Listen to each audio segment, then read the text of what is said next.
Okay, so yan. Good morning. So this lecture actually is somehow like a remnant or like the remaining topics of the second quarter.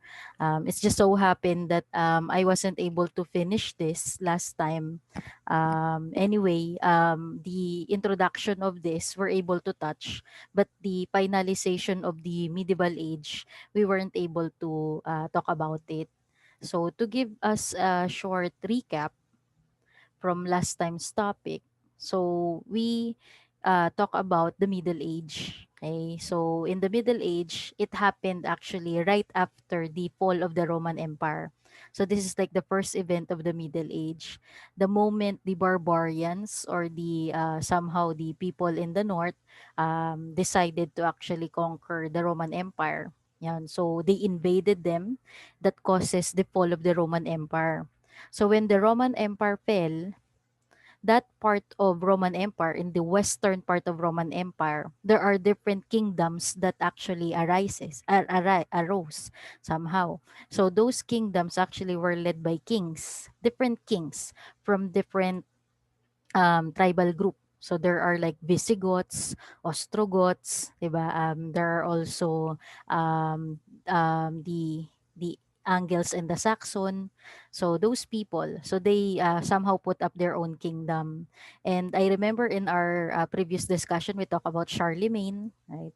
How famous he become and how he was beloved by the Pope. Because one thing with the kingdoms during that time, they also embraced Catholicism. Okay. Back then, when there's still Germanic tribe in the north, their religion is not Christianity. They're actually very pagan. And most of them actually worship Norse mythology. Are you familiar with Norse mythology? Can you give me even just one god? One god in Norse mythology. Just one. And you'll realize that it is actually famous. It's just that we do not know the others. But if you're able to name just one, yes, Montreal. Odin. Yeah, Odin. Nice. Actually, that's no like he is like supreme god. It's just that he's not that famous. Pero good, he's a Norse god. But the most famous Norse god is Thor. So if you're into Avengers, 'di ba? So yun, Thor, Loki, Odin, those people, the idea of Ragnarok, the idea of Yggdrasil, the idea of Bifrost. So those things in the movie Thor, part of the Avengers. So yun. So that story, their story is actually the Norse mythology. So that's the religion of this Germanic tribe.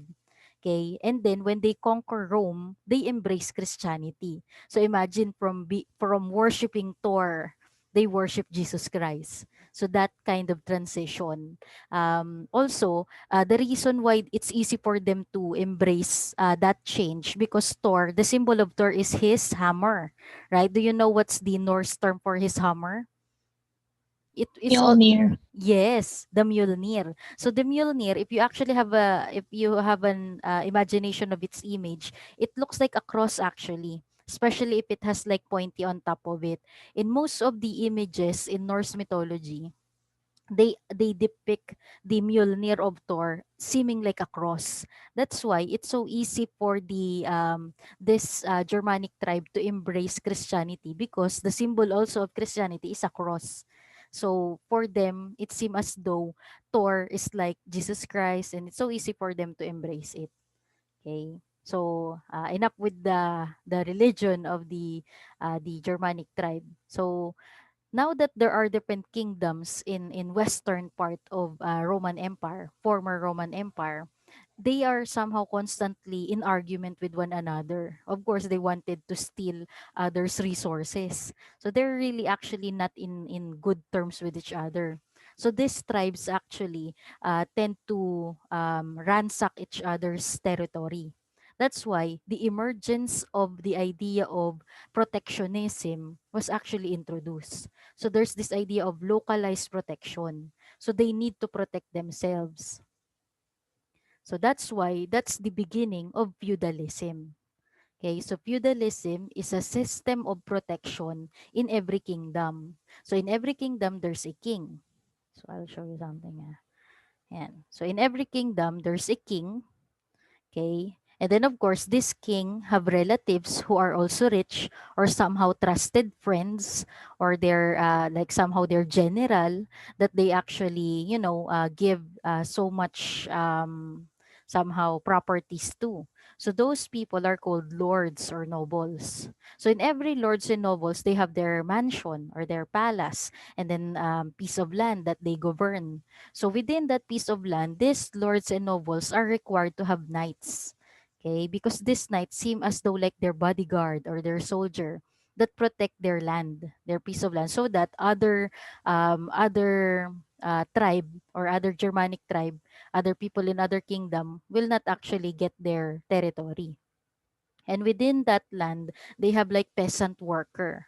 Of course, the knights cannot do both job, protection and at the same time serving in the agriculture. So they have like people working in the agriculture, and they're like people in terms of protection.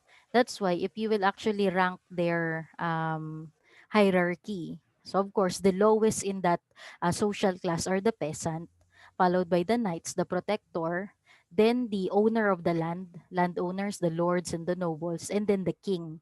It just so happened the king, there's someone higher than the king, which is the pope. So the leader of their religion. So yan. So there's actually this image right here. Yan, for you to have an idea what feudalism look like. Okay, so it's like that. So the king, he owns all the land. It's just so happen he divide it to people that he somehow like, because those people are loyal to him. Okay, so those are like the vassals, also known as the lord, also known as the noble, like that. So the vassals, the lords and noble could actually be relative of a king, friend of the king, or sometimes even archbishop. Okay, they actually get land from the king, and then of course the knights, and then the workers. Now there's this two idea in medieval age. Feudalism, this is what I'm trying to discuss to you. The system of protectionism. But there's also another called in feudalism, and it's called manorial system or manorial economic system. In the manorial economic system, don't look at it like politics. It's more on economics. When you say economic manorial system, a certain vassal or a certain lord owned this castle. Tas, surrounding that castle, let's say farmland. Okay, so that farmland surrounding the castle is its source of food. Okay, so basically, let's say if they have like wheat, if they have like grapes or other agricultural product they have in there, they collect it, and that's what they eat within that manor. Okay, sometimes this manor, let's say the manor is owned by Remy Queen. Okay, so it's her manor, and then another vassal, let's say it's Biel. Okay, so he has his own manor, so they could actually exchange goods. Let's say in Remy Queen's manor, she has a lot of wheat. Okay, meanwhile in the manor of Biel, he has a lot of grapes, so they could actually exchange. Okay, so basically, in the manorial system, it is like economics, more on economics. Meanwhile, the term feudalism is used for politics, protection, and like that. Okay, pero somehow feudalism and manorial system happened both in medieval age. It's just like there's a different term according to its purpose. So if it is economic purpose, manorial system. If it is political purpose, feudalism. Okay. So yan. So feudalism. So I actually was able to write also how it is being pronounced. So feudalism. Okay. So feudalism, a system of protection in the Middle Ages. So of course, a vassal could actually be referred to the person who owns the land, or could also be a vassal is what do you call the agreement between the lord and the knight. Because one thing with the knight, a knight could actually be promoted to a lord or a vassal, especially if that knight is a good serving knight. Let's say, let's go back to our example. Let's say Remy Queen's Manor and Biel's Manor. Let's say in Biel's Manor, he has a trusted soldier, a trusted knight, Montrel. Yan. So, somehow, Montreal has been always protecting Biel ever since. Parang Montreal is like such a knight in shining armor that whenever an invader will arrive to Biel's manor, Montreal is like the one who always protect, and he is successful in doing that. That's why at the latter part of Montreal's knighthood career, Biel will be so grateful. So Biel will actually give Montreal a piece of land, let's say a small piece of land in his manor, and then it will be Montreal's land. So Montreal will no longer be a knight. He will be a lord as well. Okay, because he owns a land already. Okay, so that's how feudalism work. Okay, so a system of trust and a system of protection. Okay, so here are like the notable characters in medieval age. Of course, the Pope. So the Pope is the leader of the Catholic Church, which is the religion of most kingdoms. Okay, and it's just like he is viewed as like God on earth. So he's like the representation of God on earth. That's why no one defies the Pope. What the Pope says, everyone should follow, because it seems as though you're deviating the somehow rule of God. Another person in medieval age is of course the king, and this is already well explained na. Nobles or lord. Yeah. Another information that you need to remember, the idea of fief. Okay, so fief is the piece of land that is given to a knight, or let's say to a lord, by the king. So for example, then again, let's go back to Viel and Montreal. So the land given by Viel to Montreal, Knight Montreal, is actually called fief. Okay, fief. So that's how you call that. The land given by a lord to a knight, or king to a lord. So as long as it's a land given to someone, it's called fief. And of course, knighthood. And ayan, as mentioned, they often receive fief or fiefs for their service. Okay, and of course, the peasants are the working class. Okay. Now, as mentioned a while ago, feudalism is the system of protection. And I was very clear when I emphasized to you that they are having feudalism to protect themselves. There are three somehow entity that they need to protect themselves from. It could be their fellow Viking or their fellow Germanic tribe within their place, fellow kingdom who wants to conquer their land, or it could be the Magyar. When you say the Magyar, these are like the nomadic people from Asia. Okay, so Minor from Turkey. And then it could also be from the Muslims from the south. Okay, always remember that during this time, the rise of feudalism is also the rise of Islamic faith in Middle East. We'll discuss them some other time. But what we are focusing on is in the history of Europe. So as Middle Ages is actually being somehow introduced, it's also the beginning of the Islamic faith and dynasty. Ayan. So it looks like this. So the red are the Islam trying to go to Europe and conquer some land. And then the green are the Magyars, or the nomadic people of Asia, also trying to go to Europe to get some land. And here are like the other Germanic tribes who's like constantly at war with each other. So imagine yourself, let's say again, let's go to King Biel. I keep on using Biel, no? Sorry, because he's in the ano eh. Imagine this like we're in a class, and then there are like four people in the front row. So the front row is like Nisa, Montreal, Remy Queen, and Biel. So if you want to go to the front row, you need to speak. Kasi if you speak, your video will actually be prioritized in this line. But anyway, don't get me wrong if I keep on using the faces of this four, or the names of this four, kasi I keep on seeing them. So anyway, King Biel. So imagine King Biel's kingdom is somewhere here. Okay? So Biel needs to protect his land, at the same time protect his people, because those peasants rely so much on their king, because they cannot protect themselves. They could be killed by other kingdom, like the kingdom of Remy Queen, kingdom of Nisa, like that. So that's why Biel's eternal purpose, or Biel's somehow duty, is to protect his people. So imagine how difficult that is, because Viel would be constantly in battle with his fellow Viking or Germanic tribe. He will also be surprised that there would be a time that nomadic people in Asia will also arrive, and some Islamic people in the south. So that's how chaotic feudalism is during that time. Okay, constant warfare. So I'll skip this part. We talked about Charlemagne last time, right? He was actually able to rise to power because he is so close to the Pope that he's keep on somehow doing a lot of things for the Pope. If the Pope wants this, he do it, and tendency the Pope named him the Emperor. Okay, like he is like the king of kings of all the kings in the Germanic tribe.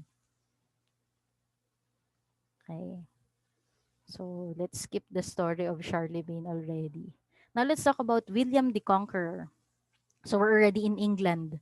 Okay, so if Charlemagne, can you tell me what country Charlemagne from? Is Charlemagne from? Can you remember our lecture? I actually asked you to read a worksheet for that. Can someone tell me what is the country of Charlemagne?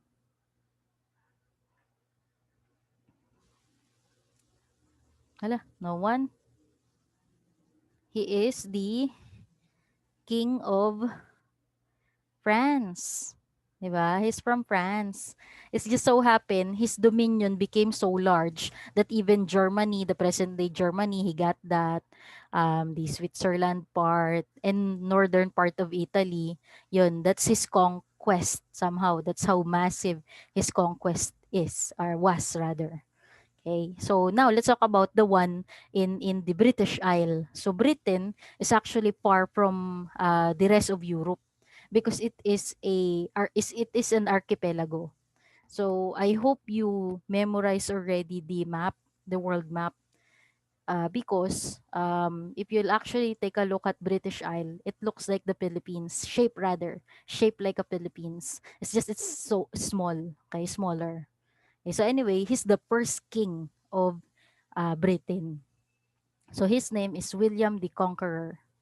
So he was actually able to defeat the English king at the Battle of Hastings. So this English king right here, don't think of it like he is like William the Conqueror in appearance.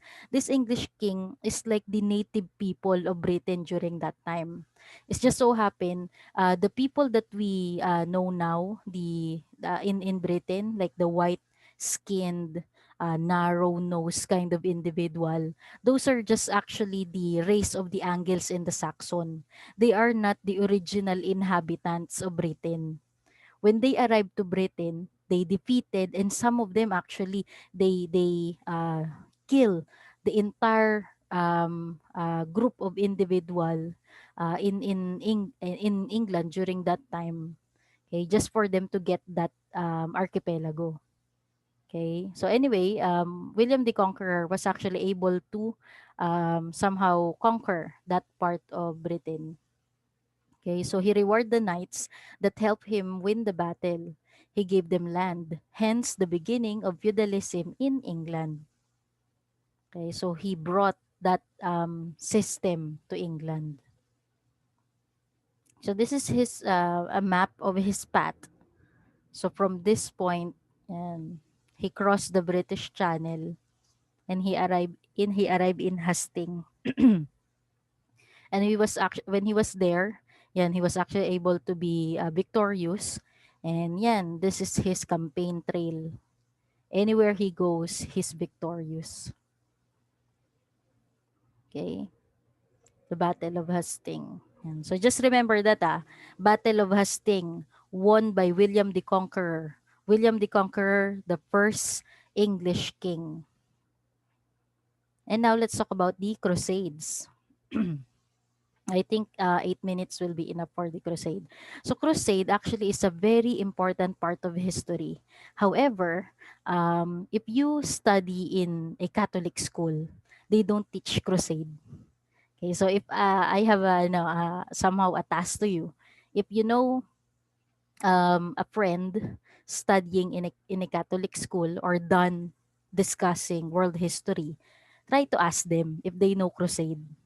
Okay, because most likely their answer is no, because this part of history is being skipped in some Catholic school. Ever wonder why?